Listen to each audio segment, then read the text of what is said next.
Quisiera saludar a las personas que recién se conectaron y pusieron ahí su saludo.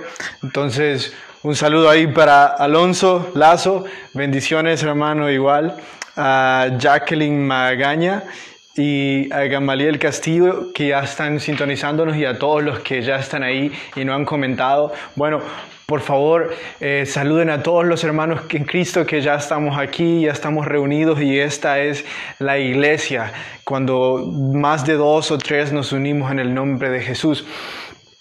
El video que acaban de ver está publicado en la página de Icon, y ahí explica cómo es que los jóvenes que somos parte de ese ministerio aún seguimos sirviendo al Señor desde nuestros hogares. Aún siguen creando contenido para poder evangelizar a otros jóvenes o alcanzar a otros jóvenes de diferentes formas.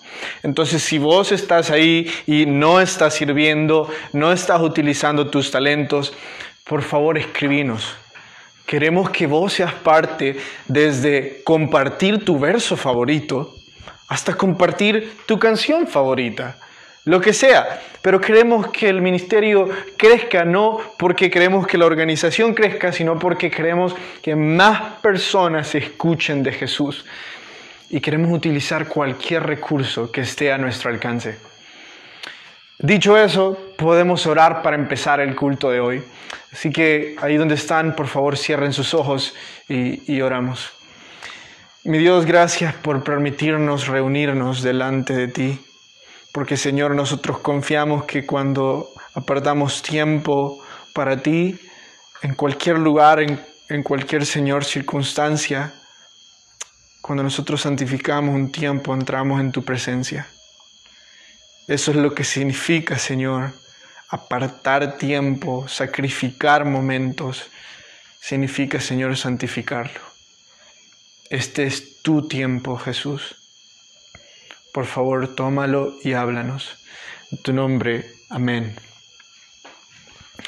Dejamos a Jonás comprometido con cumplir su promesa, o comprometido con cumplir lo que él había dicho que iba a hacer. Entonces, el tío me preguntaba al final del sermón de la vez pasada qué era lo que él iba a pagar, y era ir a Nínive.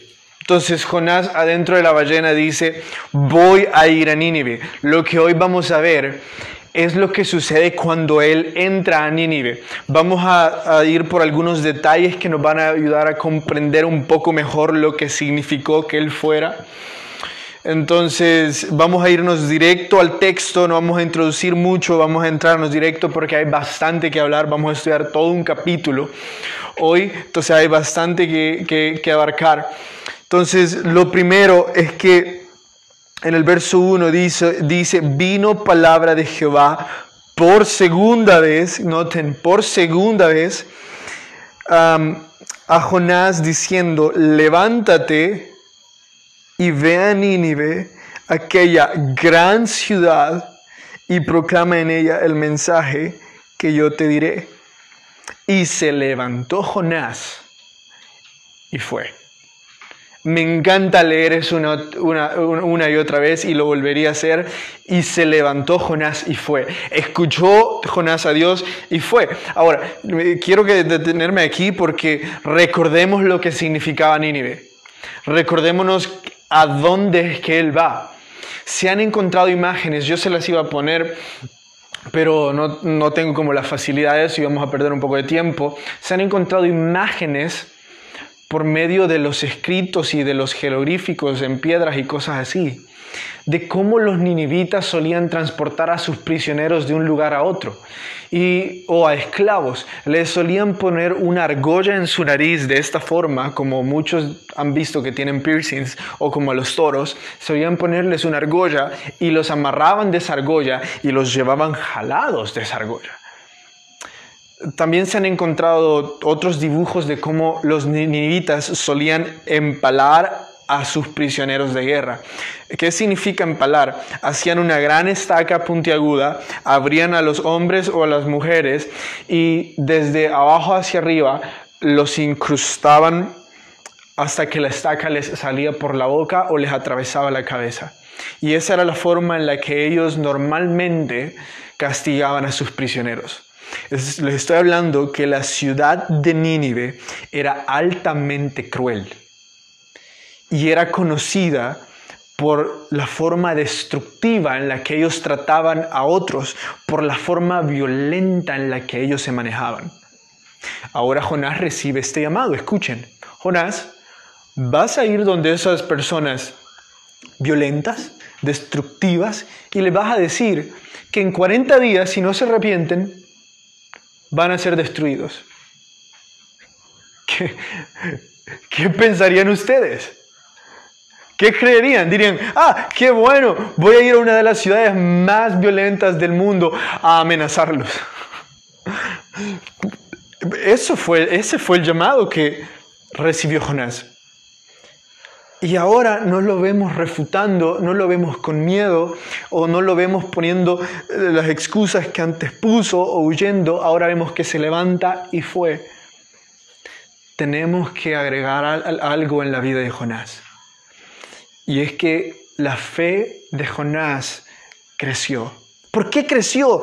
Es que estando adentro de esa ballena, se imaginó y vio miles de formas en las que él pudo morir, de forma certera. Y al enfrentarse a las miles de formas que él pudo morir, también se enfrentó a una gran razón o una gran verdad, y es que Dios es su salvación. Entonces él, al enfrentarse a ese gran peligro de casi estar ahogado, ser tragado por una ballena, aprendió, Dios me va a salvar en cualquier situación. Entonces su fe aumentó. Y lo que uno de los escritores de antaños habla al respecto es que la fe que predomina en el corazón se sobrepone a cualquier obstáculo. En nuestro corazón, cuando la fe empieza a tomar el mando, cuando predomina y nosotros ya no nos dejamos guiar por sentimientos o por pensamientos o por noticias, entonces empezamos a sobreponernos a cualquier obstáculo que nos está evitando cumplir nuestro llamado. En su corazón, en el corazón de Jonás, ya predominaba la fe. Entonces él podía enfrentarse a la realidad que se dirigía a una de las ciudades más peligrosas de ese mundo que existía en ese momento y decir, no importa, me voy a sobreponer a eso porque yo sé que Dios salva. Entonces Jonás va como este nuevo hombre en fe. Y quiero mostrarles dos pruebas de que este hombre ahora era un hombre de fe. Ya les di una, pero voy a darles dos que las vamos a segmentar como puntos porque es importante que nos demos cuenta. Y la primera es que Jonás no perdió tiempo. Yo puse la pregunta en la guía, ¿cuánto ustedes creen que hubiera sido necesario que Jonás esperara? O que Jonás dijera, Dios, déjame descansar un poco. O que Dios dijera, sí, pobrecito, acaba de estar 3 días adentro de una ballena, lo voy a dejar que se reponga tan siquiera mentalmente. Quisiera escuchar las respuestas de ustedes. Entonces, si las pueden escribir, ¿cuánto tiempo creen que hubiera sido bueno que Jonás esperara? Entonces, cuando vayan cayendo, Dani me va a ir avisando, pero esta es la realidad. Cada minuto, cada hora que pasaba, cada día que pasaba, eran personas, eran almas perdiendo la salvación que Dios les iba a dar. Entonces, la lección aquí es, Jonás no pidió tiempo. Jonás no reposó. Jonás, dice la Biblia, se levantó y fue. Cuando la fe empieza a predominar en nuestro corazón, nosotros dejamos de andar esperando que las cosas sucedan o dejamos de poner excusas, dejamos de perder tiempo. Yo sé que algunos de ustedes, al yo decir esto, que tenemos que obedecer cuando se nos dice, me van a decir, no, Carlos, hay tiempos en los que tenemos que esperar. Estoy esperando en Dios para saber si tengo que servir en este ministerio o en el otro. Nosotros no solemos escuchar, bueno, sí lo hacemos, pero no tanto como en otras culturas. En otras culturas lo dicen aún más, pero y sí, muchas personas dicen, aún estoy esperando a ver si me voy a congregar aquí o allá, voy a servir aquí o allá. Un escritor de antaño dice, sí, esas personas dicen eso porque han extraído esa frase del verso que dice, los que esperan en Jehová, sus fuerzas serán renovadas como las águilas. Pero esa es la excusa más fuera de la realidad que puede existir, porque Jesús nos enseñó qué significa esperar en Dios. No significa sentarse y hacer nada. Jesús nos dijo, tienen que vivir velando por mí, tienen que vivir esperándome a mí. Ahora, yo sé que ustedes son buenos estudiantes de la Biblia. ¿Cómo dijo Jesús que debíamos de esperarle? ¿Pedrito? Haciendo su voluntad. ¿Y cuál es su voluntad? Predicando el Evangelio. ¿Y qué dijo que iba a hacer si nos encontraba dormidos? ¿O si nos encontraba perdiendo nuestro tiempo? ¿O si nos encontraba con nuestras velas sin aceite? ¿Si nos encontraba no utilizando nuestros dones?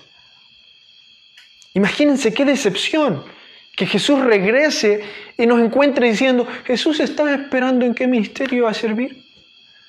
Estaba en un tiempo de reposo. Eso no existe en nuestro Evangelio.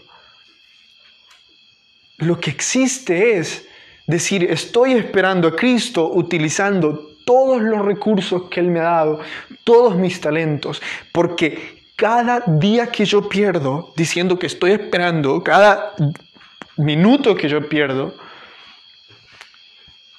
es un alma perdida o más.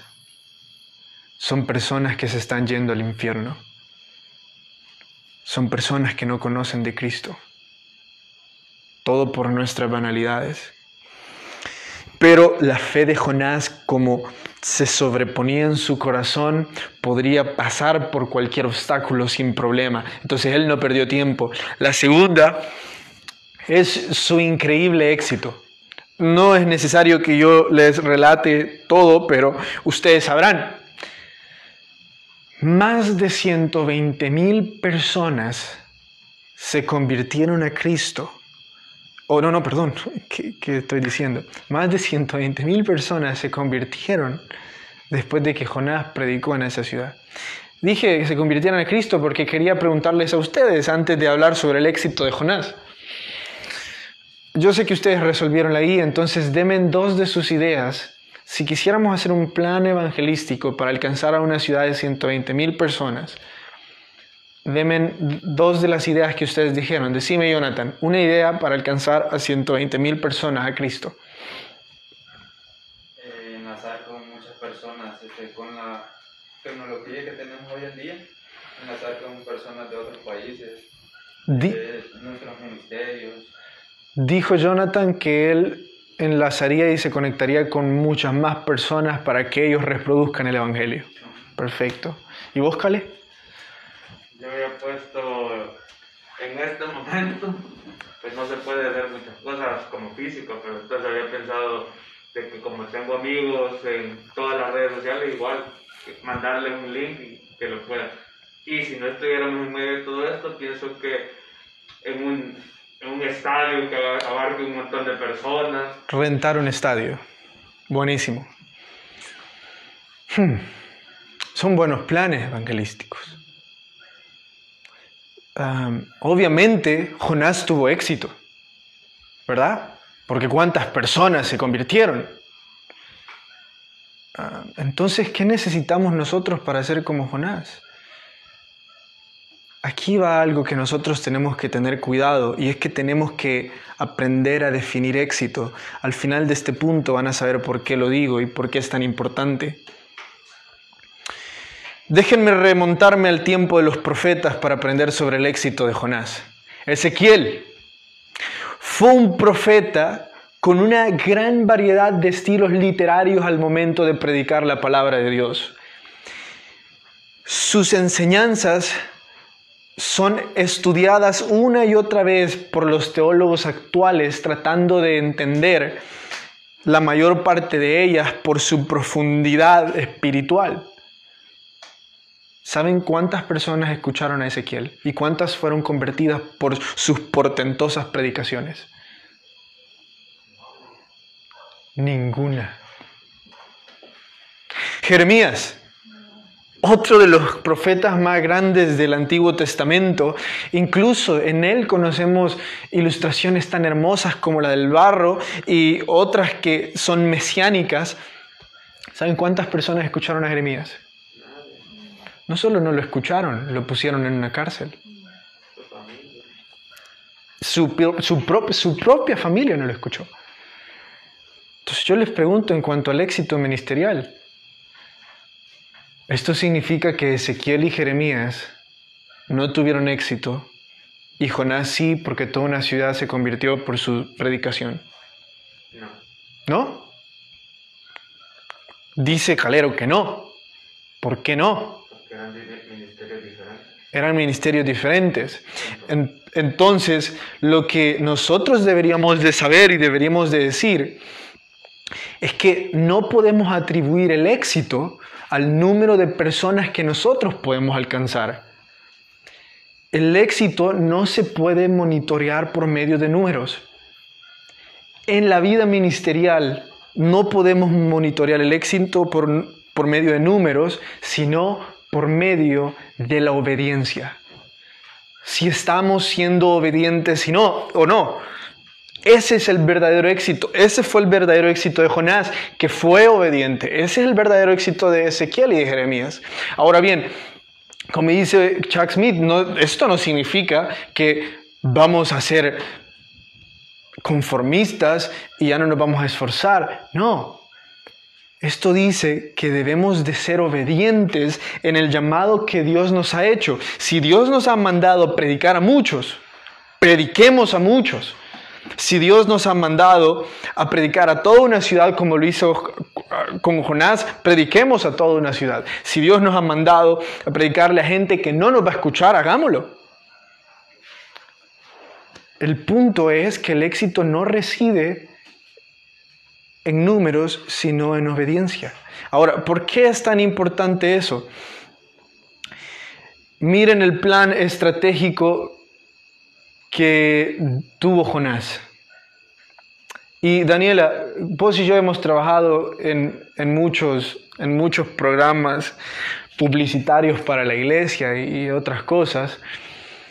Entonces, ¿qué pasa si yo te digo ahorita, Daniela, vamos a alcanzar a 120,000 personas? Porque como iglesia nosotros estamos llamados a alcanzar muchas personas y eso es lo que vimos haciendo. Pero aquí está mi plan. Una sola persona va a andar caminando en la ciudad. Va a pronunciar solo 8 letras. No va a utilizar carros ni nada, solo sus pies. No va a utilizar palabras elocuentes, sino que va a utilizar un tono pedante y casi condenante. ¿Qué me dirías? Así. Habla duro para que se escuche. Lo primero te diría que no va a funcionar. Me dirías que no va a funcionar. Sí, así, eso pensaría. Eso pensaría. Sí. Cualquier persona pensaría eso. Y entonces, ¿cómo es que el plan, o cómo es que lo que hizo Jonás funcionó? Porque fue obediente. Y Dios lo había llamado a salvar a una ciudad. A Ezequiel lo había mandado a impartir un mensaje para las generaciones. A él lo había mandado a salvar una ciudad. Los números van a venir si es que es nuestro llamado ir a los números. Pero si nuestro llamado no es ir a los números, no van a venir. ¿Y por qué estoy haciendo tanto énfasis en esto? Es que hay muchos que no sirven porque creen que no tienen talentos o porque sus posiciones ministeriales no tienen tanta pomposidad como la que otros tienen. Entonces dicen, no, yo no puedo hacerlo, o yo no quiero hacerlo porque no tengo este talento o el otro. No se trata de talentos, no se trata de estrategias, se trata de obediencia. el verdadero éxito en el ministerio es cuando Dios nos dice y nosotros hacemos. Si Dios nos dijo, haga un plan, pues hagámoslo. Si Dios nos dice, sea estratega, pues hagámoslo. Si Dios nos dice, agarre una escoba y barra, pues barremos. Porque ya nos dimos cuenta que el éxito no reside en nuestros talentos, reside en el corazón que quiere obedecer a Dios. Otra de las cosas que debemos de ver en esta historia es cómo Dios da una segunda oportunidad a Jonás. Y yo sé que algunos de ustedes cuando vieron en la guía de segundas oportunidades se fueron directamente a aquella ilustración o a aquella alegoría en la que ahora tenemos una segunda oportunidad para vivir en Cristo y tenemos una vida nueva porque Dios es un Dios de segundas oportunidades. En el verso 1 dice, vino la palabra de Jehová y dijo por segunda vez. Entonces, Jonás ya había recibido la palabra de Dios, falló y Dios dice, bueno, una vez más. ¿Dios es un Dios de segundas oportunidades? Sí. Pero yo no quiero hablar de eso hoy. Pienso que lo hemos escuchado bastante y hay algo que muchos de nosotros aún no creemos que sea verdad en nuestra vida. Y es que quiero hablar sobre las segundas oportunidades para empezar desde cero, en el lugar que fallamos o en el lugar que encontramos una equivocación. ¿De qué hablas? Bueno, en bastantes ámbitos de nuestra vida nosotros siempre tenemos que empezar desde cero para poder continuar, no evitar el error o decir voy a empezar a hacer otra cosa porque me equivoqué. Por ejemplo, cuando yo estaba aprendiendo a contar, tenía que ir 0, 1, 2, 3, 4, 5. Pero si me equivocaba en el 6 y decía 1, 2, 3, 4, 5, 7, 8, 20, 21, 22, no regresaba hasta el 5 y decía, bueno, el 5, después. ¿Qué hacíamos todos? Regresar desde el 0, regresar 0, 1, 2, 3. Imagínense si yo hubiera dicho, bueno, como me equivoqué en el 5, mejor me paso a las tablas de multiplicar. Ya me di cuenta que no sé contar, mejor aprendo a multiplicar. No, ¿qué nos enseñaron? Tenés que empezar desde 0. El hecho de que te equivocaste ahí no significa que vas a dejar de hacerlo. Cuando estaba aprendiendo a manejar y se me apagó el carro, tenía que ponerlo en neutro otra vez, poner la clave, girarla, empezar desde 0. Muchas veces Dios no nos va a sacar de los lugares donde nos equivocamos, sino que nos va a llevar de regreso para que lo hagamos otra vez y esta vez lo hagamos bien. Dios llevó a Jonás otra vez al mismo llamado que le había hecho antes, a la misma iglesia, al mismo ministerio, con las mismas personas. Y le dijo, te voy a dar la oportunidad que empecé a contar desde 0 y esta vez hacelo bien. Muchos de ustedes, porque no les fue bien en un ministerio o fallaron en su ministerio, creen que Dios ya cerró la puerta y han sido excomulgados de tal y ya no pueden hacerlo. Dios es un Dios de segundas oportunidades que dice, empezá desde 0 ahí donde te equivocaste. Hace algún tiempo estaba hablando con una niña que tenía miedo a tener novio o estar en una relación. Y ella me dijo, mi miedo es porque vengo de padres divorciados y en mi primer noviazgo me fue terrible. Entonces, yo no quiero una relación. Para mí todos los hombres son iguales. Y lo que ustedes ya conocen. Y yo le dije, estoy de acuerdo con vos. Y sí, no tengas ninguna relación. Pero te puedo preguntar algo. ¿Tenés el don de la abstinencia? Uy, no, me dije yo, no. Yo le dije, bueno, si no tenés el don de la abstinencia, vas a tener que tener una relación. Y ella me dijo, pero es que me ha ido tan mal y no tengo ningún buen ejemplo. Y yo le dije esto. Dios no te va a sacar de ahí porque fallaste o porque te fue mal. Dios te va a llevar otra vez a ese lugar donde te equivocaste Y desde ahí te va a decir, comenzá a contar otra vez. Y hoy lo vamos a hacer juntos. Tenés la oportunidad de comenzar desde cero. Vayamos terminando la historia. Verso 7 dice: e hizo proclamar y anunciar en Nínive por mandato el rey y de sus grandes, diciendo: hombres y animales, bueyes y ovejas, no gusten cosa alguna, no se les dé alimento ni beban agua. ¿Qué significa esto? Bueno, hay algunos que dicen que qué malo este rey porque puso a ayunar a los animales y los hizo aguantar hambre. No, el corazón de este rey era simple. No quería que los habitantes se distrajeran en actividades como darle de comer a animales para que estuvieran enfocados en arrepentirse. Porque para ellos era tan preocupante el hecho de que se habían equivocado tanto que él les menciona específicamente las áreas en las que ellos reconocían estaba mal. Y esa es en el verso 8: sino cúbranse de cilicio hombres y animales y clamen a Dios fuertemente y conviértase cada uno de su mal camino, de la rapiña que hay en sus manos. Rapiña es algo robado, algo obtenido de mala fe.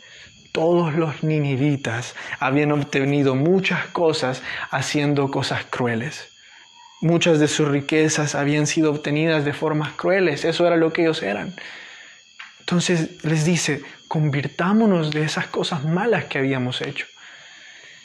Imagínense, un gobernante haciendo eso.